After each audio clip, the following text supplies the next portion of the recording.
नमस्कार दोस्तों, स्वागत है आपका आपके अपने YouTube चैनल पर।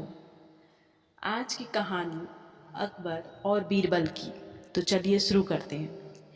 एक बार की बात है, राजा अकबर व बीरबल दरबार में बैठे कुछ अहम मामलों पर चर्चा कर रहे थे। तभी बीरबल ने अकबर से कहा, मुझे लगता है कि ज़्यादातर पुरुष जोरू के गुलाम होते हैं और अपनी पत्नियों से डर कर रहते हैं। बीरबल की यह बात राजा को बिल्कुल भी पसंद नहीं आई। उन्होंने इस बात का विरोध किया। इस पर बीरबल भी अपनी बात मनवाने पर अड़ गए। उन्होंने राजा से कहा कि वे अपनी बात को सिद्ध कर सकते हैं, मगर इसके लिए राजा को प्रजा के बीच एक आदेश जारी करवाना होगा। वह आदेश यह था कि जिस पुरुष के अपनी पत्नी से डरने की बात सामने आएगी, उसे दरबार में एक मुर्गी जमा करानी होगी। राजा बीरबल की इस बात को तैयार हो गए। अगले ही दिन प्रजा के बीच आदेश कराया गया कि अगर यह बात सिद्ध हो जाती है कि कोई पुरुष अपनी पत्नी से डरता है, तो उसे दरबार में आकर बीरबल के पास एक मुर्गी जमा करवानी होगी। फिर क्या था, देखते ही देखते बीरबल के पास ढेरों मुर्गियां इकट्ठा हो गई और सैकड़ों मुर्गियां महल के बगीचे में घूमने लगी।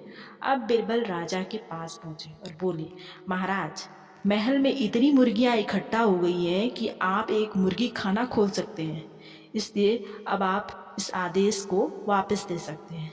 मगर महाराज ने इस बात को गंभीरता से नहीं लिया और महल में मुर्गियों की संख्या धीरे धीरे और भी ज़्यादा बढ़ने लगी। इतनी अधिक मुर्गियां महल में जमा हो जाने के बाद भी जब राजा अकबर बीरबल की बात से सहमत नहीं हुए, तो बीरबल ने अपनी बात सिद्ध करने के लिए एक नया उपाय निकाला। एक दिन बीरबल राजा के पास गए और बोले, महाराज, मैंने सुना है कि पड़ोस के राज्य में एक बहुत ही खूबसूरत राजकुमारी रहती है। अगर आप चाहें तो क्या मैं आपका रिश्ता वहां पक्का कर आऊं? यह सुनते ही राजा चौंक उठे और बोले, बीरबल, तुम ये कैसी बातें कर रहे हो? महल में पहले से ही 2 महारानियां मौजूद हैं। अगर उन्हें इस बात की भनक भी लगी तो मेरी खैर नहीं होगी।